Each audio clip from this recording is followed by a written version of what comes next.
Woman eats last meal before dying. She planned to fake her death for 3 days to get away from her family. In the face of her death, her family was not saddened, but Farah had been planning this moment for a long time. When the funeral was over, she would change her face and live again. A few months ago, Fela was a millionaire. She was shopping when she spotted a designer scarf. She was fascinated by its beauty, but it was worth nearly $20,000. Fela loved it, but she had to turn around and leave, because the money she earned had to support a family of 4 at the same time. When she came home from work, she had to tutor part-time, and then she has to cook dinner for all of them. Her children would ask for money at this time every day. They'd get it and leave without a word of concern. All the stress of life was on Fela's shoulders alone. She grabbed a cookie to try. Then the doorbell rang and she choked. The cookie was stuck in her neck and she couldn't breathe. There was no one to care about her. She trudged over to the hose and beat her chest with her fists to catch her breath. She looked at her relatives laughing and talking. She suddenly realized she was just a servant to be used as she pleased. As soon as she sat down to rest, her ex-husband was brought in by her daughter for food. Without a care for her pale face, Fela realized that she had been supporting her ex-husband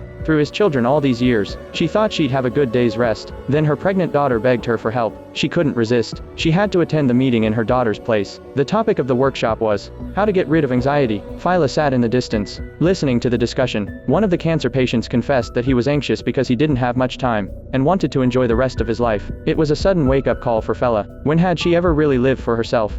That night, she made a decision. She went back to the luxury store and took down the scarf she'd been dreaming of. She wrapped it beautifully around her neck. When it came time to pay, Farah didn't hesitate to spend the money. She wanted to pay for what she liked with the money she had earned. Then she found her son and rented him an apartment. She paid the rent for 10 years so he could live on his own. When she got home, she emptied the fridge and started letting her daughter learn how to cook. Once everything was in order, Fela was finally able to lie about her terminal cancer. This time, she will use death to say goodbye to the past and use freedom to start a new life.